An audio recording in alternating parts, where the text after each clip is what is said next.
Chapter 158. Krebin Subjugation 9. I have killed before. Now, this is hardly a shocking revelation. As Ed Roththaler, struggling to survive in this bleak world, it's been a while since I started scrambling for my life, but still, the time I've lived in this world is dozens of times shorter than in my previous one. Thus, I'm still a foreigner in this world. In modern warfare, the act of taking a life is so straightforward it leaves you questioning whether it should be this easy. Align the sights, hold your breath, and pull the trigger, then it's over. With that, a life is extinguished, simplistic and frighteningly clean to the point of sarcasm. At first, there's no realization of having taken someone's life. Your hands may tremble after the act, but without feeling real, you're left dumbfounded. The real horror comes when you try to sleep at night. The face you saw through the scope, the living gestures, and the trace of life that disappeared with a single shot, all that remains is a lump of meat. The second you realize that fact, guilt blooms like a nightmare and gnaws away at your sanity. It's a common experience on the battlefield. In the heat of battle, you don't notice it, but when you retire to a peaceful world, those memories resurrect like ghosts to torment your mind. For those who have lived years on the battlefield, this ailment is like measles, they all go through it, and in time, overcome it. I too had a severe case but recovered, straightened myself out, joked with friends, watched movies, played games, and gradually brightened my worldview. I now refuse to wallow in self-pity over those memories, though they do resurface from time to time. The guilt that floods in after taking a life for the first time is a disaster that befalls everyone equally. Especially in times of war. It's common to mentally escape by justifying that you had to kill to survive. And that can happen. Mental escape is something everyone does, myself included. Officers understand this well, watching soldiers gradually rationalize their actions, gauging their intentions. The problem lies with those who stray in another direction, those who've always guarded against and kept at a distance. Because I thought I could become like that if I let my guard down. It's one thing to escape by convincing yourself it was unavoidable. But those who rationalize, I was always such a person, they're truly dangerous. I revel in murder. I am someone who finds ecstasy in taking lives. So, I feel no guilt. I have no desire to be understood. Such declarations serve as an escape from guilt, leading one to mistakenly believe they've become some behemoth of pure evil. Single quote. In time, freed from the torment of guilt, they become monsters who retire after years on the battlefield. If lucky, they find work in defense or security, living a moderate life branded as societal eccentrics. But those who turn down a darker path may end up smuggling guns or rolling with gangs until they leave the world with a bullet in their cheek. Remembering those fates sometimes sends shivers down my spine, and I'm reminded of how close I came to becoming such a madman. That's why I've fought my guilt to the end. In doing so, I became someone who doesn't rashly take responsibility for others, nor do I try to save someone in distress without reason. It wasn't out of ignorance for the disappointment in failure, just a preposterous reason. But I believe it to be a justified direction. Those who have gone astray aren't just killers who enjoy murder. They're cowards who couldn't handle the multitude of guilt and ended up mad. That's why I always had a question for those who were led astray. Do you still hold on to the feeling you had the first time you killed someone? Whoosh! A sound like oozing blood echoed. The demonic seal etched into Krebin's left hand began to redden. The seeping blood filled the crevices of the seal, and the ominous aura of magic started to rise. Soon after, the magic enveloped Krebin's entire arm, turning his left forearm into a nasty mass of flesh. Crack, whoosh, several tendrils sprouted from his hand, coiling around him. Krebin still looked human, except for his left hand, which was indistinguishable from a monster. In his right hand, he held a longsword with his family's crest. While his left hand had undergone a disturbing transformation, his right still seemed intact. I can feel the power. Quote, Krebin spoke in a composed tone. This is the power I've always desired. Immortal magic is not far off now. Quote, After asserting this, he firmly clenched his grotesque left hand. And in that moment, the blessing of the tempest vanished. There was no trace of magic power left. In a blur too quick for perception, all nearby pressure was pulled in and compacted. Waiting for the blessing of the tempest to reactivate proved to be a vain effort. However, one thing was made clear: never be complacent. I couldn't dodge Kreben's attacks by merely responding to magic power. It was the same in the game Sylvania's Failed Swordsman, but there's a big gap between hearing explanations in-game and actually facing it in reality.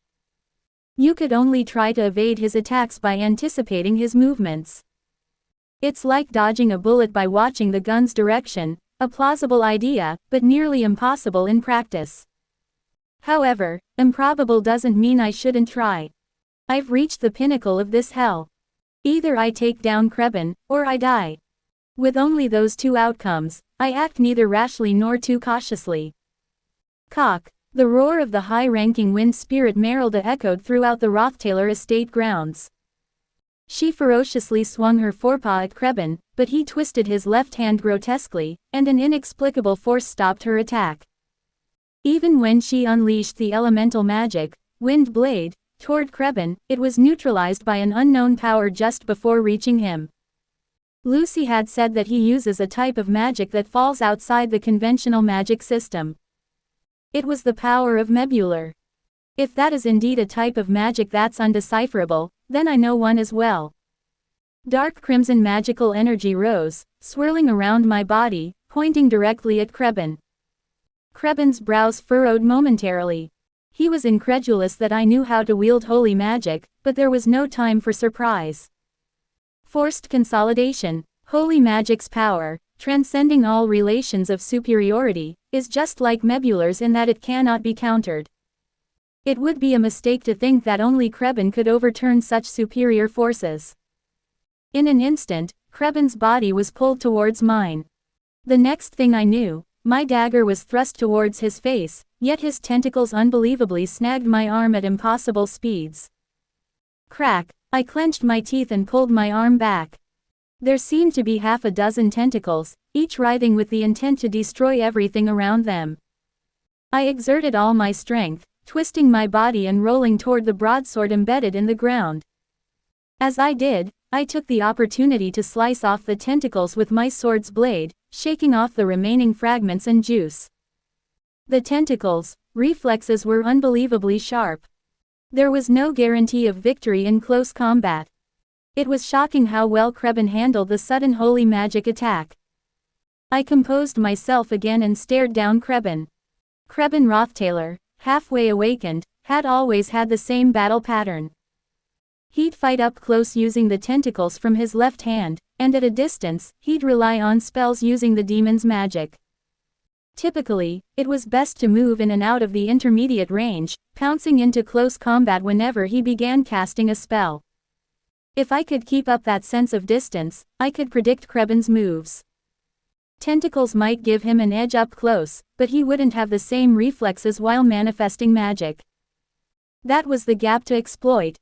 Huff. Quote, Kreben let out a long sigh and then relaxed his body. Gradually, he began to float in the air. The real battle was about to begin. Above the estate where Mebular and Lucy were fiercely fighting, Kreben's body slowly drifted higher against the backdrop of vanishing magical arrays. His garment, floating like a specter on the rooftop in the wind, billowed. My son Ed Roththaler was always a coward. Quote, Kreben knew everything. He was aware that Ed Roththaler had fully grasped Kreben's dark thoughts, but had never mustered the courage to stand up to him. He had no ambition either, and only desired to live merrily among family and retainers.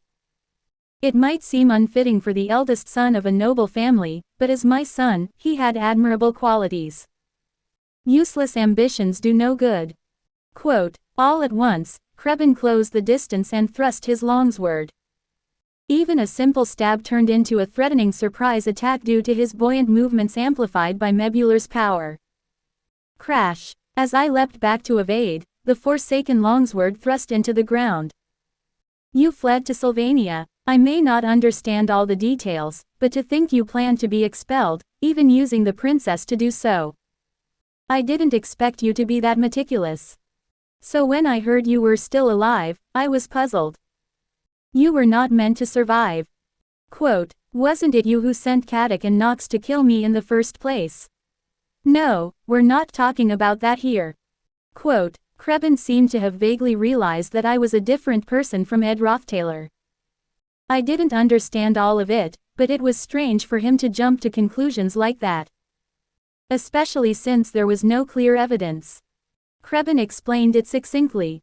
It's been over a year and a half since I sent the letter notifying of your expulsion.